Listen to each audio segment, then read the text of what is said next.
All right, welcome back everybody. So what we're going to look at now is biasing a general purpose diode. So we've looked at Zener's and saw how to lock an output voltage at a higher level. Now we're going to look at how to do that with a general purpose diode and including a DC power source in series with it. So a couple of things you may need to review prior to this video, and we'll do a brief walkthrough of that. Is one, Kirchhoff's voltage law, so just knowing that in series voltages add up, and also remembering polarity and correct polarity for a DC power source. So remember that with a DC power source, this is our schematic symbol. Don't get it confused with our grounds and our reference symbols, but that's a DC power source. And remember, the larger line indicates the positive side of the source and the smaller line indicates the negative side of the source.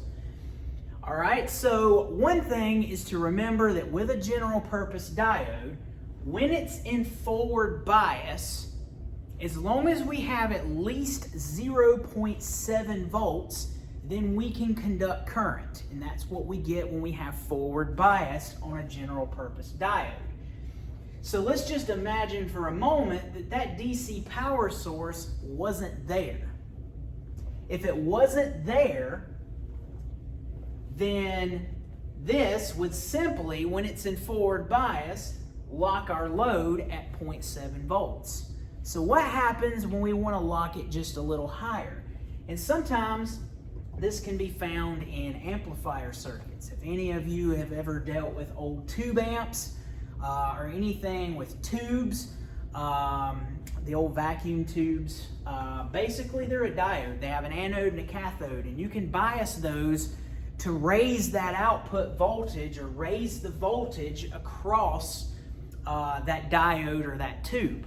So that's what we're going to look at today. So again, Kirchhoff's voltage law, just knowing that two voltages in series will add up, and then knowing your correct polarity. The polarity is very important, okay?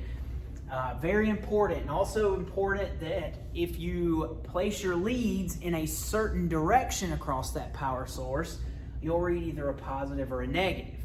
So for instance, in relation to positive, if I take and I put my red lead at positive and my black lead at negative, then I'm going to read a positive 3.3 volts. If I take and swap those leads around and I put my black lead at positive and my red lead at negative, the meter is going to indicate negative 3.3 volts because I have the positive and negative backwards. So it's still going to read, it's just going to read negative. All right, so what we're going to look at is what we would actually lock at in a situation like this. Okay, so a couple of things. So remember, we still have our AC source, so we still have an AC circuit. We're just introducing the DC power supply. So notice that when you go to wire this can be a little tricky. You have to follow the exact diagram. So in this, if you wired it, the cathode would go to a positive on a power supply. And then the negative of that power supply would tie to the same reference point as the negative on your AC. So those two negatives actually tie together, okay? So very important, because if you wire this incorrectly, you could end up shorting one of the power supplies out and cause damage. All right, so let's look at what we know about a diode. In forward bias, we know that we need 0.7 volts more positive on the anode than the cathode in order for it to conduct. So what we actually have here is we have a positive 3.3 volts already sitting at the cathode. We have a positive 3.3 volts already sitting at the cathode. So if the diode has to be 0.7 volts on the anode, but it has to be 0.7 volts more positive, then what voltage would we need in order to start conduction and also lock our load resistor. Pretty easy. If we have 0.7 volts at the anode, okay, because remember, through this branch, technically we're DC because current's only going to be allowed to flow one way. So if we have a positive 0.7 volts on the anode and we have 3.3 volts sitting at the cathode, we would need a minimum of 4 volts.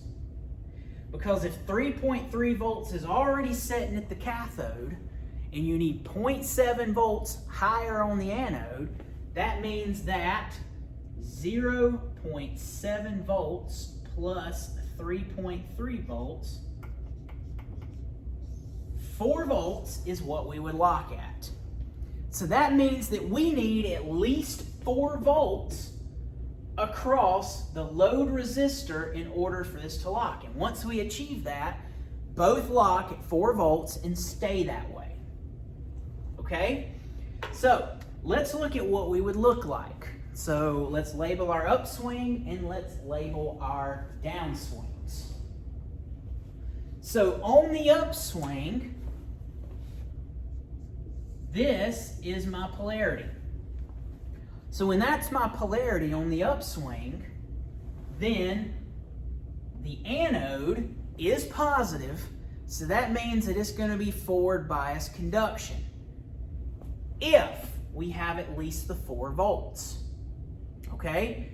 So when we do that, okay?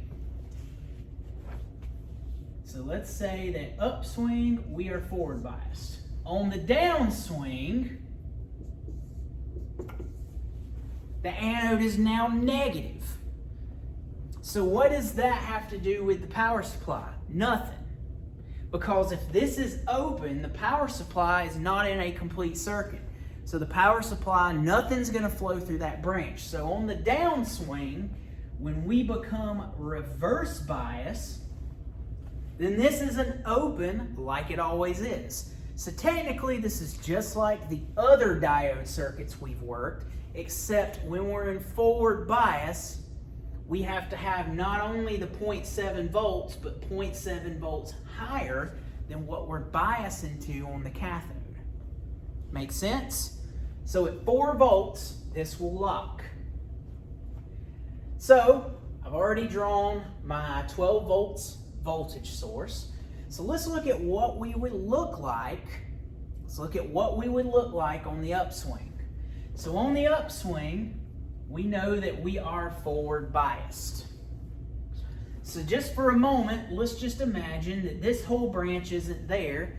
So at 12 volts, that means that R1 and RL would split the 12 volts since they're equal values. Kirchhoff's voltage law says that if this wasn't there, this would be 6 volts and this would be 6 volts.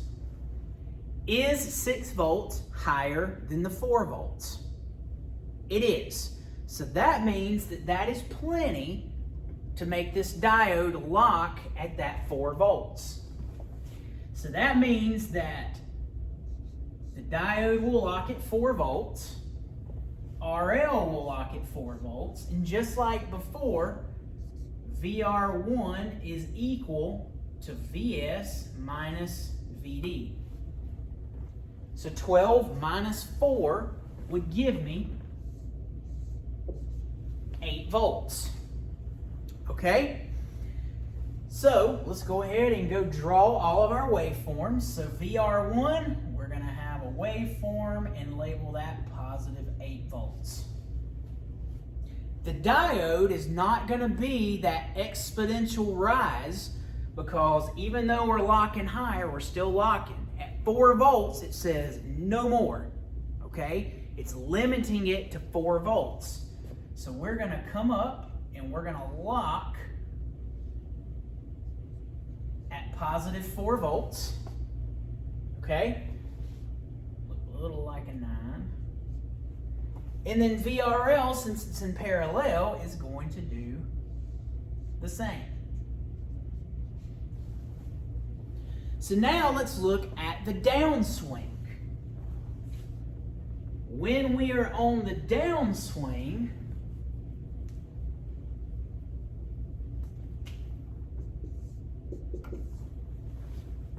the diode, no questions asked, is in reverse bias. So if it's in reverse bias, that means that it's going to remain open. The DC power source is just going to be an open, okay, because it's not a complete path. So on the downswing, this whole branch is still an open, just like it is in a normal diode circuit. So if this is open, we just treat it like a series circuit. So VR1 is going to have 6 volts, and VRL is going to have 6 volts. And then since the diode is open, but it's still in parallel with VRL, that means that the diode will read 6 volts. So now I'm just going to go and I'm going to draw my 6 volts on the downswing. I have negative 6 volts, negative 6 volts, and negative 6 volts. So if I biased using a 3.3 volt power supply, this is what my output would look like. So on the upswing, I have enough. I can lock at the 4 volts, which also locks RL. And then what's left was at R1, so that's where I got my 8 volts, my 4 volt locks here. And on the downswing, it's just an open circuit, so treat it like a series. Okay? So not much different than just your normal diode circuits with AC. Just remember that you're biasing that lock higher than 0.7 volts. You still need the 0.7 volts here, okay? But since you're forcing 3.3 volts at the cathode, you actually have to have 4 volts in order to conduct. Because at 4 volts, you can have 0.7 here and you still have your 3.3 here, okay? So, pretty simple, not too much extra work you have to do. Just pay attention to your polarity here. Now, think about this, and I just want to throw this out there. What if you run into a situation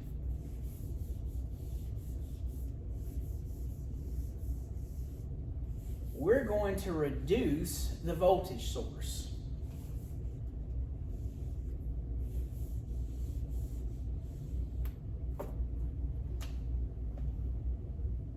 We're going to reduce that to 6 volts. So now instead of having 12 volts, we only have 6 volts.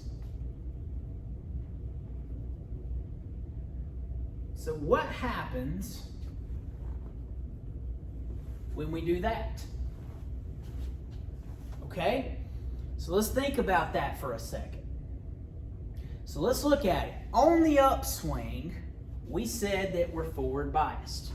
Okay? So if this was any other diode circuit, 6 volts would be plenty to lock that diode. But remember, when you're looking at your upswing and you're calculating whether or not your diode can conduct, always just kind of imagine it's not there, treat it like a series circuit, and if there's enough to lock it, then it does. So for just a moment, let's imagine that the diode is not there. R1 and RL is going to split the 6 volts between the 2 resistors. So that would be 3 volts and 3 volts. Is 3 volts enough to lock the diode? It's not. So that means that even though we're in forward bias, it's still not enough to conduct. So remember that a diode that hasn't reached forward bias conduction is going to remain open. So that means even on the upswing, we're going to remain open. So basically what we would have is, on the upswing, we'd have plus 3 volts. On the downswing, we would have, our upswing on the diode would be 3 volts, and RL would be 3 volts. And now on the downswing, we would have the same thing. Because on the downswing, we're open again, so it'll just split it. So we would just have -3 and -3 and -3. So just always pay attention to your source voltage. Always ask yourself, is it enough to actually lock the diode? Since I added this in there, it's not, because I needed at least 4 volts. If there's only 6 volts sitting at the source, calculating it as a series circuit first, we see that the max we're going to have across RL is only 3 volts. So the diode in this situation would never conduct, forward or reverse. Okay? So just always pay attention to that. Always pay attention to your source. Always pay attention to the polarity of your power source. Okay? So in the next video, we're going to look at a little bit different configuration of the circuit, and then that'll be all of the material before the test. Okay? If you have any questions, let me know.